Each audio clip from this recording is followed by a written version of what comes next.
separation and division, but you know, the Messenger sallallahu alaihi wasallam, he was all about unity. He was all about a good word. He was all about positivity. He was all about optimism. And today, it's really important that we come to see this place and we see where he lived, because just yesterday we were learning, before Al-Medina was called Yathrib, which was a negative name. And after the Prophet ﷺ came, it became Al-Medina Al-Munawwara, which is the city of light. The city of light. In the hadith, the Prophet ﷺ only mentioned one place that it is good to die in, and it's Al-Medina. And the Prophet also encouraged people to visit. And the Prophet's mosque is here. And there's so much history with the caliphs and all these locations that he had been and his blessed feet had stepped and walked. And this masjid that we're sitting in right here, this has been the major learning hub for Islam for centuries and centuries. The greats like Imam Malik rahimahullah, they taught from this masjid. Today they still have lessons going on in this masjid. So Masjid Nabawi Sharif, they actually were, yesterday I was learning on some tours, any mosque that the Prophet ﷺ prayed in, they would call Masjid Nabawi Sharif, the Prophet's mosque, because he's a huge figure. He's done tons of miracles in this city. He sacrificed so much for you and me to have the religion of Al-Islam today. And my feeling is that you should come visit here. And actually I want to tell a story, small story about my uncle Munir from Masjid Al-Karam. Before I ever came here for the first time, I had just started accepting Islam and practicing, and I was by coincidence going to the same mosque as him. And this is somebody, my first memory is I'm 4 years old, I had known him. And always throughout my life, maybe every 2-3 years I would see him. But this time he was a little bit different. He was visiting Medina. He was visiting Mecca quite often. And I remember it was about 2 or 3 times in a row he had went. And this time I was feeling, why don't I go? I was actually feeling a little bit, why hasn't my turn come? Why am I still on restrictions to visit Medina?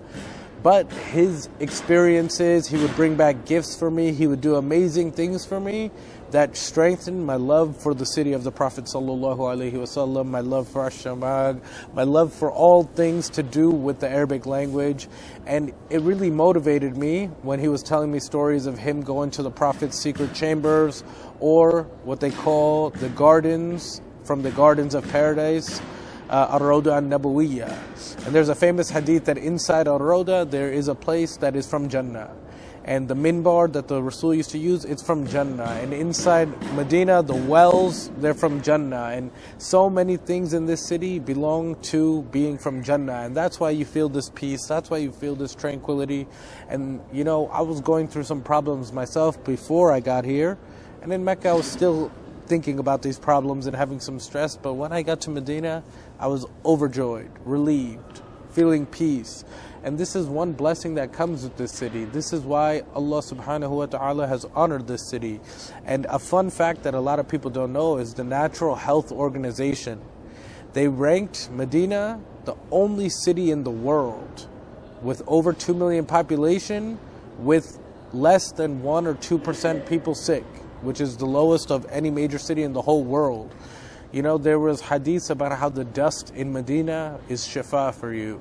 So if people are telling you that you don't know the rights about Medina and you shouldn't visit until you're a very pious personality, I disagree.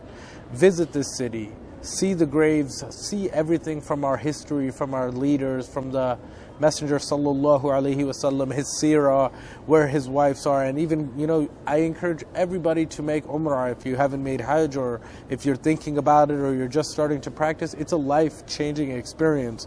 Maybe the point I was at when I was 3 or 4 months in, if I didn't do this, maybe I wouldn't be continuing to go, because when I did it, it really recharged me. It really motivated me. It really instilled a sense of love for the Arabic culture, the language, the Prophet, the history.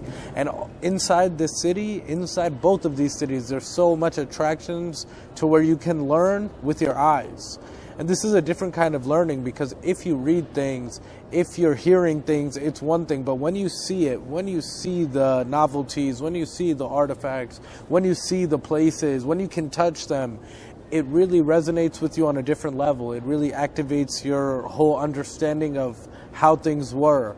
And I'll never forget, there's a quote from Hafiz Muhammad Munir al-Azri that he told me. When he told me that the Quran is like a mother, and when you visit Mecca and Medina, you become a part of the story. For example, when they mention the Battle of the Trench and you're seeing the trench, or when they mention these locations and you're in those locations, you are now living this story, and that the Quran is like a mother, and the Quran does not forget its reciter. So on Yawm al-Qiyamah, inshallah, the Quran will be shifa for you. You will be actively engaged with this book that we govern our life by.